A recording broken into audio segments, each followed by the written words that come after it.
सिंह राशि के जातक सूर्य से प्रभावित होते हैं। ये अग्नि तत्व राशि है जो इनको थोड़ा सा उग्र बनाती है। सिंह राशि के जातक साहसी, निडर, मुंह पर बोलने वाले होते हैं, आशावादी होते हैं, लीडरशिप क्वालिटी होती है, क्योंकि इनकी राशि के स्वामी सूर्य जो कि ग्रहों के राजा हैं, बहुत सोच समझकर ये रणनीति तय करते हैं। यदि इनको लगता है कि यहाँ इनको सफलता नहीं मिलेगी या ये बैक रह जाएंगे तो उस चीज़ में ये हाथ ही नहीं डालते।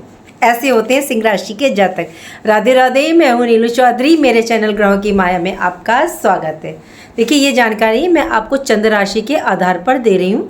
यदि आप चाहें तो इसको लगन के हिसाब से भी देख सकते हैं, लेकिन यह है कि थोड़ा सा असर कम देखने को मिलेगा, लेकिन रिजल्ट आपको मिलेगा। चलिए जानते हैं कैसा रहने वाला है सिंह राशि के जातकों के लिए जुलाई का महीना। सिंह राशि के फर्स्ट हाउस में मंगल और केतु की युति बनी हुई है। मंगल क्या है? एनर्जी, उत्साह, जोश और ब्लड का प्रवाह जो बॉडी में होता है वो भी मंगल को रिप्रेजेंट करता है। सिंह राशि के जातकों के लिए देखिए, मैंने कई बार बताया कि ये वर्ष का जो काउंट है वो मंगल पर है। तो यदि आप स्वस्थ हैं तो ब्लड डोनेट कीजिए, बहुत अच्छा रिजल्ट देखने को मिलेगा। चोला चढ़ाएं हनुमान जी पर, ये सबसे उत्तम रेमेडीज है। देखिए, चोला किस समय चढ़ाते हैं? चोला अगर आप संध्या समय चढ़ाएंगे 4 से 6 बहुत ज़्यादा अच्छा रहेगा। सुंदरकांड करते हैं तो भी 4 से 6 बहुत अच्छा रिजल्ट रहने वाला है। केतु मंगल की जो युति होती है, ना तो वो अपनी राशि के लिए अच्छी होती है और ना वो देश विदेश के लिए अच्छी होती है। ऊपर से आपकी राशि के स्वामी सूर्य राहु के आद्रा नक्षत्र में गोचर कर रहे हैं। कई बार देखिए, मैंने आपको बताया कि हमारे ग्रह बहुत अच्छी पोजीशन में होते हैं अपनी पर्सनल चार्ट में, लेकिन क्या होता है कि वे अपने शत्रु के नक्षत्र में बैठे होते हैं, तब भी रिजल्ट नेगेटिव ही देखने को मिलता है। इसलिए मैं कहती हूँ, जब भी हॉरोस्कोप चेक करें तो चंद्र राशि, लगन राशि तो देखें, उनके नक्षत्र देखें, वक्र देखें, मार्केश तो नहीं है, प्लीज़ उनको देखें, तब जाकर के 100% रिजल्ट देखने को मिलता है। आपके फर्स्ट हाउस में मंगल केतु की युति। मंगल क्या है? एनर्जी, केतु हेडलेस प्लैनेट, लेकिन इनकी जो इंट्यूशन पावर होती है वो काफ़ी हाई होती है, क्योंकि ये अध्यात्म की ओर हमें प्रेरित करती है। कोई भी प्लैनेट एक साइड रिजल्ट नहीं देता है। वो नेगेटिव रिजल्ट यदि आपको दे रहा है तो उसका कहीं ना कहीं पॉजिटिव रिजल्ट भी देखने को मिलता है। हर ग्रह की पॉजिटिव नेगेटिव दोनों साइड होती हैं। इस टाइम पीरियड में आपके अंदर एनर्जी ज़बरदस्त रहेगी। यदि आप इस एनर्जी, अपने उत्साह, जोश को सही डायरेक्शन, सही पाथ पे लगाएंगे तो आप काफ़ी अच्छे रिजल्ट आपको देखने को मिलेंगे। मंगल केतु की युति आपके फर्स्ट हाउस में, और फर्स्ट हाउस में आपकी सिंह राशि, तो पंचम में शत्रु हंता भी ये बना रहे हैं, तो शत्रुओं को तो आपके ये डेफिनेटली ख़त्म करेंगे। आपके जो शत्रु थे वर्क प्लेस पर या जो आपके लिए पॉलिटिक्स कर रहे थे, उनको ये ख़त्म करेंगे, जिससे आपको पूरा लाभ प्राप्त होगा। मंगल केतु की युति की जो दृष्टि पड़ रही वो आपके 7th हाउस पर भी पड़ रही। और 7th हाउस क्या होता है? वैवाहिक जीवन, लाइफ पार्टनर का, बिजनेस पार्टनर का, बिजनेस व्यापार का। तो आय के स्रोत, संसाधन के लिए, तो इनकम के लिए तो आपको ये कई रास्ते दिखाएंगे और आपको सफलता भी इसमें 100% मिलेगी। लेकिन ध्यान कहाँ रखना है? मंगल क्या है? क्रोध को दिखाते हैं, उत्साह को दिखाते हैं, तो आपको आपके अंदर अग्रेशन का आना स्वाभाविक है। तो आपको अपने जो क्रोध पर है, तेज़ी पर कंट्रोल रखकर चलना होगा। राहु जल्दबाजी में आपको गलत डिसीजन लेने पर मजबूर कर देंगे। यदि आप विवादों से दूर रहते हैं, वाणी पर नियंत्रण रखते हैं, family, business partner, life partner के साथ थोड़ा सा देखिए आपको शांति बना करके चलनी पड़ेगी। फर्स्ट हाउस में मंगल केतु है, तो देखिए अभी मैंने बताया ना, ये अग्रेशन, तेजी ला सकते हैं। तो मेडिटेशन से जुड़ करके रहिएगा। कुछ टाइम मतलब मन को शांत रखें। 28 जुलाई तक देश विदेश में बहुत तूफान देखने को मिलेंगे। ऊपर से तूफान का मतलब है कि बहुत अप एंड डाउन्स, युद्ध की स्थिति, अथॉरिटी के कारक हैं सूर्य, तो हमारी सत्ता में बहुत ज़बरदस्त अप एंड डाउन देखने को मिलेंगे। हो सकता है कि जो हमारे हेड हैं वो सही डिसीजन ना लें। देश विदेश की बात कर रही हूँ मैं, सिर्फ इंडिया की बात नहीं कर रही हूँ, सबकी बात कर रही हूँ। ऊपर से आपकी राशि के जो स्वामी है वो भी आद्रा नक्षत्र में है, तो अथॉरिटी, सत्ता में काफ़ी भूचाल आ सकता है। गलत डिसीजन लेते हुए अथॉरिटीज़ के जो बड़े बड़े हेड हैं वो दिखेंगे। चलिए बात करते हैं सेकंड हाउस की। सेकंड हाउस में कन्या राशि, इसके स्वामी बुध जुलाई के फर्स्ट वीक के बाद ये कर्क राशि में वक्री हो जाएंगे। आपके 12th हाउस में है, और 12th हाउस किस चीज़ का होता है? व्यय का, खर्चों का। और 2nd हाउस वाणी का, सेविंग का, धन का। बुध वैसे भी देखिए वाणी के कारक है, और बुध आद्रा नक्षत्र में थे। ये नक्षत्र ट्रांसफॉर्मेशन, बदलाव को दिखाता है, तो आपकी लाइफ में चेंज तो 100% देखने को मिलेगा। वक्र अवस्था में आकर के बुध आपसे ये कह रहे हैं कि जो गलत डिसीजन आपने लिए थे धन संबंधी, या जो कार्य आपके अधूरे रह गए थे, उनको पूरा कर लो। इससे पहले बुध आपके मिथुन राशि में थे, 11th हाउस में। और 11th हाउस किस चीज़ का? हमारी इच्छाओं का, डिजायर्स का, बड़े भाई बहन का, सोशल सर्कल का, सोशल दायरे का। 11th हाउस हमारे द्वारा कमाए गए धन का भी। यदि गलत जगह आपने इन्वेस्ट हो गया, या आपने कर दिया, या कुल कुटुंब परिवार में कोई कार्य आपको पूरा करना था, वो अधूरा रह गया था, या आप उस टाइम धन का संचय करने की सोच रहे थे, नहीं कर पाए, जो पीछे गलती रह गई, उस कार्य को अब पूरा करेंगे बुध वक्री। अब वो आपसे कह रहे हैं कि जो कार्य अधूरे रह गए उसको करो। लेकिन यहाँ भी आपको ध्यान विशेष तौर से वाणी भाव का रखना है। प्रोफेशनलिज्म पर बहुत ध्यान रखते हुए गलत जगह पे पैसा ना लगाएं, लालच से बचें, क्योंकि शनि बुध का त्रिकोणीय संबंध भी बन रहा है। तो ये यहाँ पे आपको उदासीनता से बचना है। आप थोड़ा सा कभी कभी अपने आप को ना अकेला महसूस करेंगे, तो इस चीज़ से बच के चलिएगा। बात करते हैं 3rd हाउस की। 3rd हाउस के स्वामी शुक्र आपके 9th हाउस में। मेहनत, पराक्रम से भाग्य उदय हो रहा है आपका। 3rd हाउस किस चीज़ का? छोटी यात्राओं का, कम्युनिकेशन का, आपकी हॉबीज़ का, आपकी क्रिएटिविटी का, आपके जुनून का, पैशन का, और आपकी कम्युनिकेशन का। इस टाइम जिन व्यक्तियों से कम्युनिकेट करेंगे तो कम्युनिकेशन के द्वारा आपका भाग्य उदय होगा, और 100% होगा। आपके फ्रेंड, पड़ोसी, छोटे भाई बहनों से लाभ आपको प्राप्त हो सकता है। इस टाइम आपके अंदर एक जुनून होगा, क्रिएटिविटी से आप अपने शौक, हॉबीज से अपना भाग्य उदय करोगे। आपके पराक्रम, एम्बिशियस के घर पर राहु, शुक्र, गुरु, बृहस्पति की दृष्टि। देखिए दृष्टियों का भी बहुत महत्व होता है, बहुत ज़्यादा प्रभाव देखने को मिलता है। शुक्र 3rd हाउस पर दृष्टि डालता है तो व्यक्ति विनम्र, कुशल, रचनात्मक और सामाजिक व्यक्तित्व प्रदान करता है। संचार के माध्यम से अपने संवाद कौशल से कम्युनिकेट के द्वारा सफलता प्राप्त करता है। बात करते हैं 4th हाउस की। 4th हाउस में वृश्चिक राशि। इसके स्वामी मंगल आपके 1st हाउस में। और मंगल किस चीज़ के कारक होते हैं? भूमि, भवन, प्रॉपर्टी के कारक है। अब 4th हाउस भी आपका भूमि, भवन, वाहन, माता का, पब्लिक डीलिंग का होता है। और मंगल की चतुर्थ दृष्टि आपके देखिए 4th हाउस पर है। तो मंगल की चतुर्थ दृष्टि जो होती है वो हमेशा सकारात्मक, पॉजिटिव रिजल्ट देती है। ये दृढ़ता, स्थायित्व प्रदान करती है। इस टाइम आप अपनी माता पर विशेष ध्यान दोगे। 1st हाउस का कनेक्शन देखिए 4th हाउस से। और 1st हाउस क्या है? आप स्वयं, आपके आचार विचार, आपकी होरा। और 4th हाउस माता का, भूमि का। तो आप इस दौरान ध्यान रखोगे अपनी माता का, अपनी माता के स्वास्थ्य का। कोई भूमि भवन को लेकर के अगर परिवार में देखिए विवाद चल रहा था तो आप उसको दूर करेंगे। 26 तारीख को आपके 4th हाउस पर शुक्र की दृष्टि आ जाएगी। शुक्र आपके 10th हाउस में कैरियर के भाव में प्रवेश करेंगे। शुक्र की दृष्टि आपके सुख भाव पर, तो आपको सुख प्राप्त होगा। देखिए मंगल की दृष्टि है 4th हाउस पर, तो मंगल हमारे किस चीज़ को रिप्रेजेंट करता है? मंगल हमारे डिफेंस को, आर्मी को भी रिप्रेजेंट करता है। तो उनके लिए थोड़ा सा देखिए ये टफ टाइम है, क्योंकि मंगल के साथ केतु की भी युति है, और केतु हेडलेस प्लेनेट है। तो हमारे आर्मीज, सेना में है, जो पुलिस में है, बिना सोचे समझे मतलब कि अचानक से वो कोई भी कार्य को अंजाम दे सकते हैं। तो उनके लिए थोड़ा सा टफ टाइम है 28 जुलाई तक। बात करते हैं 5th हाउस के। 5th हाउस में धनु राशि। इसके स्वामी गुरु बृहस्पति अतिचारी अवस्था में मिथुन राशि में। 5th हाउस के कारक होते हैं गुरु बृहस्पति, और धनु राशि के भी स्वामी हैं। अपने ही घर पर गुरु बृहस्पति की दृष्टि, बहुत बेहतरीन संजोग।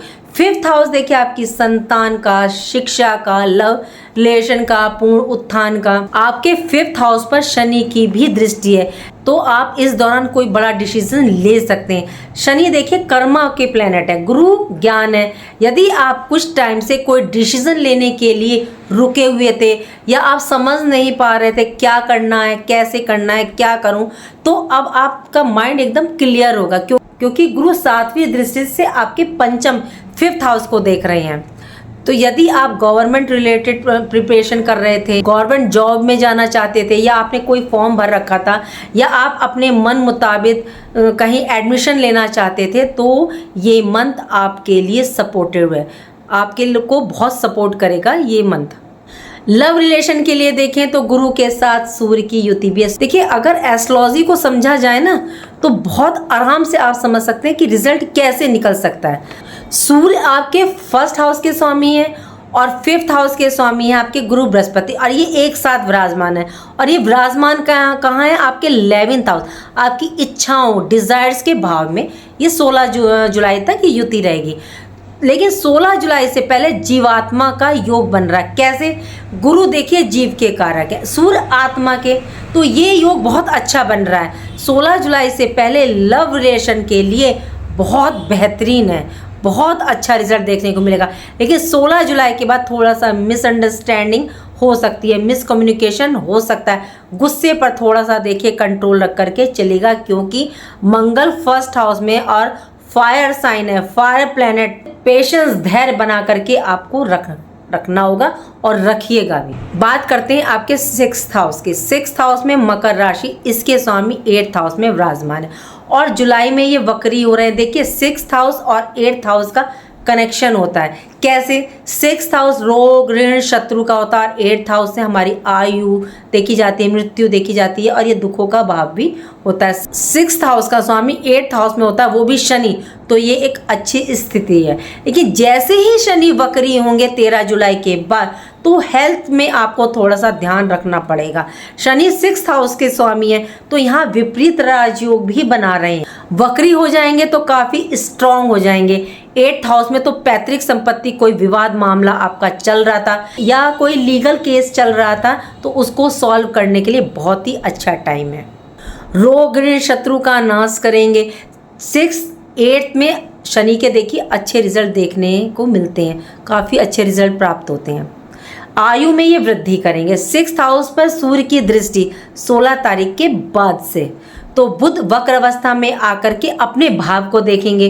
बुध किस चीज़ के कारक हैं? बुध व्यापार के, बिजनेस के, वाणी के, मैनेजमेंट के। यदि आपसे कोई कमी रह गई थी या कुछ आप करना चाहते थे, वो आपका अधूरा रह गया, तो बुध के वक्र अवस्था में आने पर आप इन कार्यों को पूरा कर सकते हैं। उस कमी को, जो कमी रह गई थी, उसमें सुधार कर सकते हैं। बुध से रिलेटेड यदि आपके रिश्ते पीछे खराब हो गए थे, तो अद्भुत से रिलेटेड रिश्ते कौन से होते हैं? बहन, बुआ, बेटी, मौसी, मामा, तो इन रिश्तों में अब आप सुधार कीजिए। देखिए रिश्ते हमेशा बना करके रखने चाहिए, क्योंकि रिश्ते बनाने में बहुत टाइम लगता है, टूट तो ये एकदम जाते हैं। और कई बार देखिए बड़े बड़े उपाय काम नहीं आते, सिर्फ आप उस ग्रह से रिलेटेड, उस ग्रह से संबंधित रिश्तों को संभाल लीजिए, उनको गिफ्ट दीजिए, तोहफा दीजिए, तो वो ग्रह अपने आप स्वतः ही ठीक हो जाते हैं। वैसे भी लाल किताब वाले राहु केतु शनि से इतना नहीं डरते जितना बुध से डरते हैं, और बुध का कनेक्शन अगर 6-8-12 से हो जाए तो और भी ज़्यादा डरते हैं। बात करते हैं 7th हाउस की। 7th हाउस में कुंभ राशि, यहाँ राहु देव विराजमान है। 7th लॉर्ड शनि 8th में है, तो ये पोजीशन अच्छी नहीं है। वैवाहिक जीवन, लाइफ पार्टनर के लिए कुछ ना कुछ मिसअंडरस्टैंडिंग, आर्ग्यूमेंट, पार्टनर का मूड स्विंग होना, छोटी छोटी बातें उसको बुरी लग जाना, कुछ ना कुछ देखा जा सकता है। लाइफ पार्टनर की हेल्थ में भी कोई इशू आ सकता है, तो इसके देखिए उपाय करके चलिएगा। पार्टनरशिप पर ज़्यादा विश्वास ना करें, बिजनेस पार्टनरशिप में ज़्यादा विश्वास ना करें, आंखें खोल के रखिएगा अगर पार्टनरशिप पहले से चल रही है तो।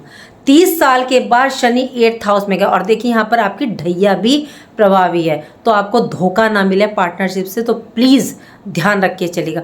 बहुत सोच विचार करके अगर नई पार्टनरशिप कर रहे हैं तो कुछ टाइम के लिए टाल दीजिएगा। बात करें 8th हाउस की। 8th हाउस में शनि विराजमान है, वो भी मीन राशि में। 13 फरवरी से 28 नवंबर तक शनिदेव रहेंगे वक्री, और वक्र होने पर ग्रह एक घर पीछे का रिजल्ट देता है। तो 7th हाउस से भी देखिए ये भी यही बात कह रहे हैं, 7th हाउस से रिलेटेड आपसे जो गलतियां हो गई थी पार्टनर के साथ, अपने लाइफ पार्टनर के साथ, या बिजनेस में विदेश से भी रिलेटेड होता है ये पोर्शन, कोई संबंध टूट गया था तो उनको ठीक करें, पुनर्विचार इस पर फिर से कीजिएगा। लाइफ पार्टनर के साथ, बिजनेस पार्टनर के साथ कोई अनबन हो गई थी तो उस पर भी विचार कीजिएगा। मंगल की अष्टम दृष्टि, यदि कोई पैतृक संपत्ति मामला या केस आपका था, चल रहा था, तो वो अब सुलझ जाएगा। इसके मतलब पूरे पूरे योग बन रहे हैं।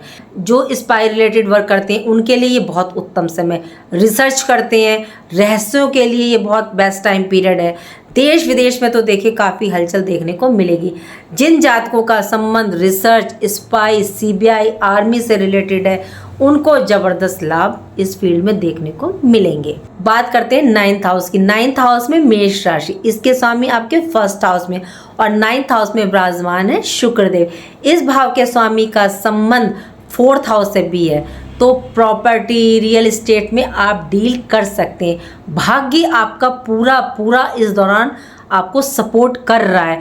मांगलिक कार्यक्रम के लिए देखिए बहुत अच्छा है। शुक्र धन, वैभव, ऐश्वर्य इस टाइम आपको प्रदान करेंगे, तो 9th हाउस भी आपका अच्छा रहने वाला है। बात करते हैं 10th हाउस की। 10th हाउस में वृषभ राशि, 26 जुलाई से शुक्र यहाँ प्रवेश करेंगे और मालवीय राज्यों का निर्माण करेंगे। 26 जुलाई से अपने ही घर में यहाँ आपको कैरियर में ग्रोथ देखने को मिलेगी, प्रमोशन के योग, जॉब नहीं थी तो जॉब मिलने के योग बनेंगे। वर्क प्लेस पर आपके कार्य का श्रेय आपको नहीं मिल रहा था, उसका श्रेय मिलेगा। आपको मतलब तारीफ हो सकती है कार्य की। अपॉर्चुनिटीज, कैरियर में ग्रोथ आपको देखने को मिल सकती है। कैरियर की दृष्टि से काफी उत्तम है। इन्वायरमेंट आपका बेटर होगा। कैरियर भाव बहुत उत्तम है, लेकिन क्या है कि शनि की दृष्टि है, 3rd दृष्टि है, 3री दृष्टि है, तो थोड़ा सा केयरफुल भी रहिएगा अपने वर्क प्लेस पर। बात करते हैं 11th हाउस की। 11th हाउस में मिथुन राशि, यहाँ सूर्य और गुरु बृहस्पति विराजमान है। सूर्य 16 तारीख के बाद से निकल के आपके 12th हाउस में प्रवेश कर जाएंगे। 11th हाउस पर राहु की दृष्टि, लेकिन राहु गुरु के नक्षत्र में है और सूर्य और गुरु राहु के आद्रा नक्षत्र में है। गुरु बृहस्पति अतिचारी और ऊपर से भी राहु के नक्षत्र में है। अक्टूबर तक गुरु आपकी इच्छाओं को पूर्ण कर रहे हैं, सोशल दायरे को आपको बढ़ा रहे हैं, जिसका पूर्ण रिजल्ट आपको अपने कैरियर में देखने को मिलेगा। मतलब फ्यूचर में आपको देखने को मिलेगा। जो आपसे संपर्क में आएंगे कहीं ना कहीं फ्यूचर में आपसे वो रिलेट करेंगे। आपके लिए काफ़ी अचीवमेंट का समय, लेकिन आपको मेहनत के द्वारा ये सब प्राप्त होगा, क्योंकि शनि कर्मा के प्लेनेट है, तो मेहनत तो करवाएंगे ये आपसे। क्योंकि मंगल केतु की युति आपके सिर पर बनी हुई है, तो क्रोध, आर्गुमेंट आप कर सकते हैं, जिससे आपके काम बिगड़ सकते हैं। इसलिए धैर्य रखें, वाणी पर कंट्रोल रखिएगा। अगर आप मेहनत कर रहे हैं इस दौरान, तो आपको लाभ की प्राप्ति, इच्छाओं की पूर्ति आपकी हो रही है। और बड़े भाई बहनों से आपके संबंध भी सुधरेंगे और उनकी अपनी लाइफ में भी अच्छा रिजल्ट देखा जाएगा और आप भी उन्हें सपोर्ट करते दिख रहे हैं। बात करें 12th हाउस की, यहाँ कर्क राशि है, इसके स्वामी चंद्रमा, ये कभी एक जगह नहीं टिकते, 2.25 दिन में राशि परिवर्तन करते रहते हैं। और यहाँ बुध विराजमान है। 12th हाउस में बुध वक्री हो रहे हैं। 16 तारीख से सूर्य भी आपके यहाँ पे आ जाएंगे। तो 12th हाउस की चीज़ का, आपके व्यय का, खर्चे का, तो खर्चे तो देखिए आपके बढ़ रहे हैं। बिजनेस व्यापार में भी खर्चे आपके ज़्यादा होंगे। यदि विदेश रिलेटेड आपका बिजनेस है, एक्सपोर्ट इम्पोर्ट का है, तो उसमें काफ़ी अच्छा रिजल्ट देखने को मिल रहा है। सूर्य बुध की युति से यदि आप विदेश में जॉब करते हैं तो वहाँ से आपको लाभ देने का ये काम करेंगे। सूर्य पिता के कारक हैं, तो पिता के स्वास्थ्य का देखिए ध्यान रखिएगा। सूर्य 16 तारीख से वाटर साइन में जा रहे हैं, तो अपनी भी सेहत का थोड़ा सा ध्यान रखिएगा। इस दौरान क्या हो सकता है, आपकी इम्यूनिटी थोड़ी सी वीक हो सकती है। अगर आप ट्रैवलिंग कर रहे हैं तो स्टमक का ध्यान रखिएगा। जुलाई का महीना सिंह राशि के जातकों के लिए मिला जुला है, थोड़ा सा ध्यान रखना है आपको। कब? 16 जुलाई के बाद स्वास्थ्य का ध्यान रखना है, वाणी पर कंट्रोल रखना, आर्ग्यूमेंट, अग्रेशन नहीं लाना है। तो अगर थोड़ा सा बच के चलेंगे तो आपको रिजल्ट अच्छे प्राप्त होंगे। अगर उपाय की बात करूं कि उपाय आपको क्या करके चलने हैं, तो देखिए, एक तो आप मंगल के लिए ज़रूर कीजिएगा। मंगल के लिए जैसे मैंने बताया कि आप सुंदरकांड कर सकते हैं, शाम को चोला चढ़ा सकते हैं, ब्लड डोनेट कर सकते हैं। यदि आप लोग अपनी राशि के स्वामी को मजबूत रख करके चलते हैं तो आपकी राशि के स्वामी ही आपकी नैया पार लगा देंगे। और आपकी राशि के स्वामी है सूर्य, तो सूर्य को जल दीजिए। अगर पूरे हफ्ते नहीं दे सकते, कम से कम संडे दीजिए।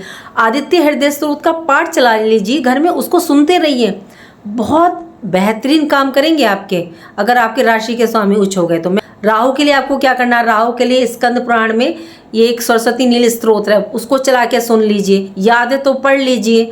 और सफाई कर्मचारी को दान दीजिए, जितनी उसकी हेल्प कर सकते हैं दीजिए, क्योंकि राहु 18 महीने के लिए यहाँ रहने वाले हैं। अपने घर के बाथरूम को साफ रख के चलिएगा, उसमें एक कांच की बॉल में आप नमक भी रख सकते हैं पानी डाल करके, तो ये बहुत अच्छा राहु के लिए उपाय है। शनि की पोजीशन यदि आपकी पत्री में ठीक है तो कोई प्रॉब्लम नहीं, क्योंकि आप पे ढैया भी प्रभावी है, तो आपको अच्छे रिजल्ट देखने को मिलेंगे शनि के। यदि आपके वो नीच हैं, वक्री हैं, मार्केश हैं, या अपने गलत नक्षत्र में बैठे हैं, मतलब शत्रु नक्षत्र में बैठे हैं, तो उसके लिए आप यहाँ पे या तो दशरथ शनि स्त्रोत का पाठ करके चलिएगा, या फिर शनिवार को पीपल पे जा करके संध्या समय आप दीपक जला सकते हैं और कोई भी एक मंत्र बोल दीजिएगा, या तो ओम शम शनिश्चराय नमः, या नीलांजन समाभाषम रविपुत्रम यमागजम छायामार्तं शंभूतम तम नमामि शनिश्चरम, कोई भी एक मंत्र बोल दीजिएगा। मतलब मैं जो उपाय बता रहा हूँ उसमें से आप एक आध भी करेंगे तो चलेगा, ग्रह बलवान होगा, उससे उसको बल मिलेगा। जब आप बीमार होते हैं, दवाई खाते हैं, तो आपकी बॉडी लड़ती है ना उस बीमारी से, तो ठीक इसी तरह से ग्रहों के उपाय होते हैं। तो फिर देखिएगा जुलाई का महीना जो थोड़ा सा अप एंड डाउन हो रहा है वो ठीक हो जाएगा। उम्मीद करती हूँ कि जानकारी मैंने आपको दी वो आपको अच्छी लगी होगी, और अच्छी लगी है तो लाइक कीजिए, कमेंट बॉक्स में हर हर महादेव लिखिए, और मेरे चैनल ग्रहों की माया को सब्सक्राइब कीजिए। राधे राधे, जय माँ बाबा।